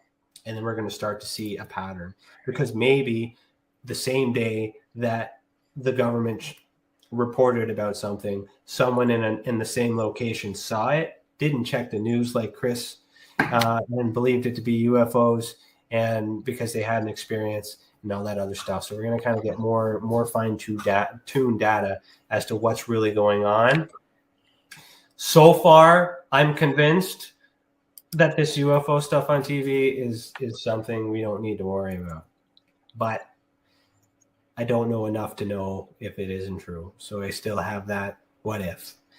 But I'm going to spend more time focusing on the experiencers and diving into those cases.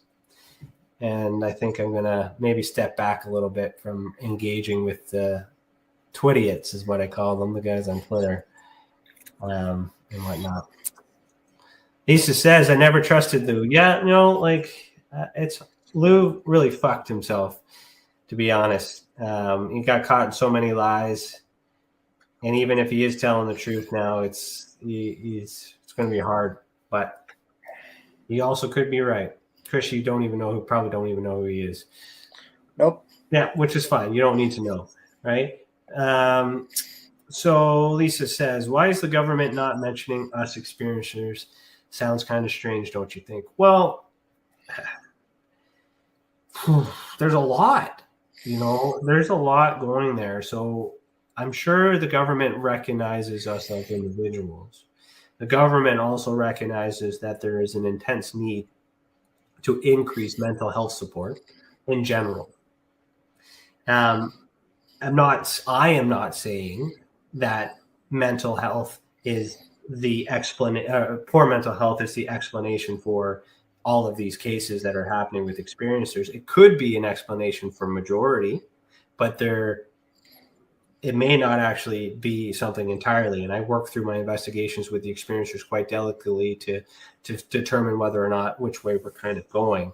So if majority of it is that way, then maybe that way, then they'll have this belief of probability. So if it's probably mental health, then they're already working on mental health. If that's what they believe, because we don't know what they know, and we don't know what they believe because they don't tell us that. But if they're not focusing on it, let's kind of explain it this way, because I'm also trying to understand why you guys are experiencing this stuff, and not saying what your experience isn't real. Is just trying to understand where the experience is coming from. If it's not coming from this physical world, then I need to learn how to get to the world that you guys are able to see.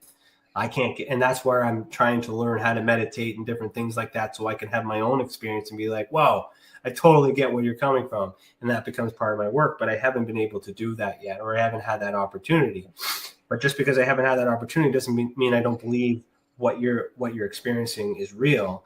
I'm not comfortable enough to believe that what you think is happening is actually what's happening. Does that make sense?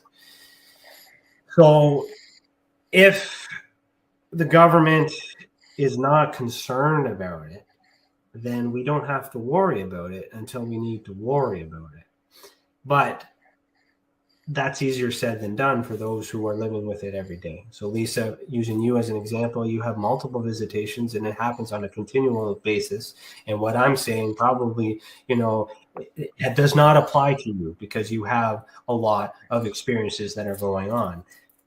to actually understand why you are having those experiences, I'm nowhere close to understanding that. All I know is that you're not the only one, and there are many other people that are experiencing the same thing, and you and those people have something in common. And that's what I'm trying to figure out, what's in common between you and all the other people that have the same thing. Are we all mentally ill? We all could be. But does that mental illness actually hinder or prevent us from doing these spiritual things? Right?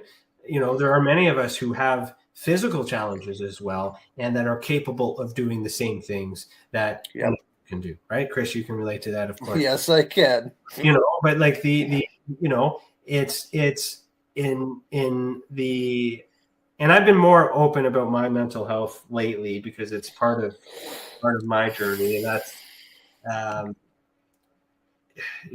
with the Army and everything I got into, I got a little programmed a little bit, let's just say, and I'm trying to deprogram. But it's fears that I have, being completely open here, and knowing that I'm live and this is pre-recorded or recorded, so I'm going to be honest and accurate here. It's challenging. Maybe I'm not allowed to say it. My mind just got wiped. Oh, perfect timing. What was I going to say, man? Fuck. I get this overwhelmed feeling sometimes, and my brain just freaking wipes. I don't know. Where was I going? It doesn't matter. It's not important. That's where I was going with that, is the fear of not being taken serious because you're identifying you being part of something that normally prevents people from doing the other things. And that's a social norm and things like that too. And then that's negative talk and things like that. Of course, everybody has to work through. But I recently started to think that maybe by showing you guys that I'm normal too, and still able to live a professional life and still able to be, a little crazy sometimes and still focus on the facts, that if I can knock it out of the park with facts and evidence while being a little crazy, then you guys can do it too. It's tough. And I'm like you guys too. I'm an experiencer as well. And I don't know, I've never experienced a UFO or a ghost. Well, maybe a ghost. If it was a ghost, I don't know what it is, but some paranormal activity. I have. When you want to share, we'll share. But I've had a mental, like a psychogenic experience. We say a mental experience, but like a psychogenic experience.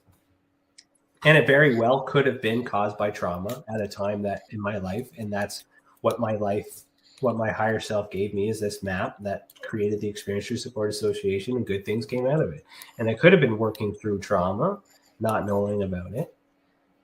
But there's no way in hell that I could have known that map was going to educate me on how to understand all 10 dimensions. And there's no way that I was going to know that this map one day was going to help me understand that it's possible that this Earth has several dimensions we're not just talking a single plane of flat Earth, Chris. We're talking 4 different concentric circles. It's just the globe thing is just